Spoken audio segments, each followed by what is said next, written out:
জুলাই আন্দোলনে ছাত্র জনতার উপর হামলা মামলার আসামি শেখ ফয়েজ আহমেদ এবং এই জেলারই আরেকজন যে ইমরান হোসাইন, এই দুইজনকে কিন্তু দেওয়া হয়েছে এই সাংবাদিক কল্যাণ ট্রাস্টের থেকে সম্মাননা পদক।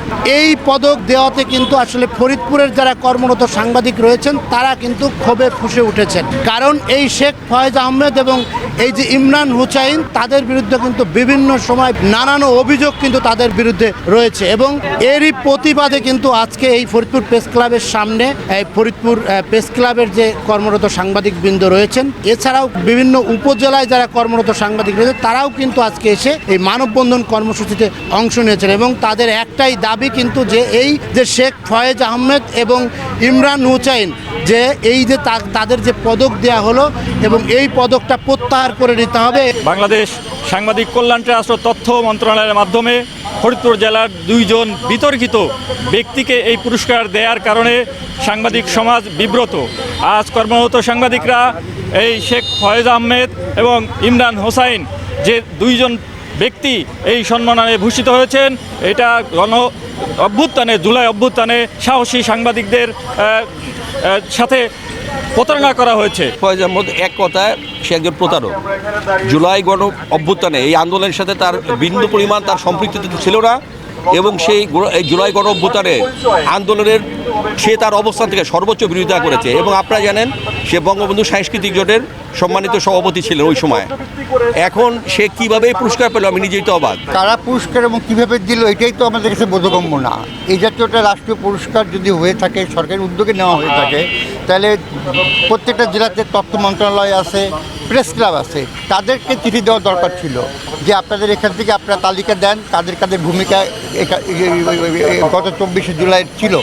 সেটা না করে অনেকটা চোরাগুপ্তর মতো একজন অ্যাপ্লাই করলো আর আমি দিয়ে দিলাম, এটা একটা অদূরদর্শী এবং হঠকারী সিদ্ধান্ত হয়েছে। যেহেতু চরিত্র হিসেবে তার বহিঃপ্রকাশ ঘটেছে, সেই ইতিমধ্যে সমাজে নানান ধরনের অপরাধ করেছে, সেই ব্যক্তিকে এই পুরস্কার দেওয়াটা এটা প্রকৃত সাংবাদিক যারা তাদেরকে অপমান করা হয়েছে। শুধুমাত্র 24শে জুলাই আন্দোলন না, আমরা বিগত সালে যে কোনো যৌক্তিক আন্দোলনে আমরা শেখ ফয়েজ আহমেদকে পাইনি। আমরা তাকে দেখেছি বিভিন্ন প্রতিষ্ঠান বিভিন্ন অনিয়ম দুর্নীতির সাথেও জড়িত থাকতে এবং বিভিন্ন অনিয়ম সেই সময় বিচার হয়নি এবং আমরা 24 পরবর্তী দেশেও দেখেছি যে আমাদের আন্দোলনের বিপক্ষে থেকেছে, যে আন্দোলনের সময় সাংবাদিকতার বাইরে গিয়ে অপসাংবাদিকতা এবং হলুদ সাংবাদিকতা করেছে, তাকে এই পুরস্কার দেওয়া হয়েছে। এই গত এক সপ্তাহ ধরে ফরিদপুরের টক অফ দ্য টাউন যে সাংবাদিক ফয়েজ আপনার সাংবাদিক কল্যাণ ট্রাস্টের পুরস্কারে ভূষিত হয়েছে।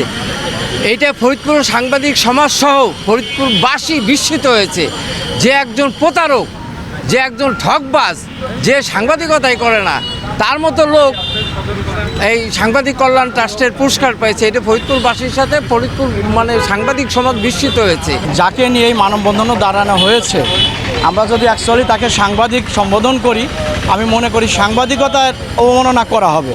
সে একজন প্রতারক, সে মিথ্যা পরিচয় দিয়ে বিভিন্নভাবে বিভিন্ন পত্রিকার কার্ড ব্যবহার করে সাংবাদিকদের নামধারী একজন সাংবাদিক, তাকে যে পুরস্কারটা দেওয়া হয়েছে এটা আমরা প্রত্যাহার দাবি জানাই। এই যে সাংবাদিক সম্মাননা দেওয়া হয়েছে শেখ ফয়েজ আহমেদ এবং ইমরান হোসাইনকে, যে ভুয়া তথ্য ব্যবহার করে এই পদক দেওয়া হয়েছে এবং এই পদক দ্রুতই প্রত্যাহার করে নেওয়া সহ এবং তারা যে ভুয়া তথ্য ব্যবহার করেছে, এই ভুয়া তথ্য ব্যবহার করে এই পদক নেওয়ার জন্য তাদের বিরুদ্ধে আইনি ব্যবস্থা নেবে সংশ্লিষ্ট কর্তৃপক্ষ, এমনটাই কিন্তু প্রত্যাশা কর্মরত সাংবাদিকদের।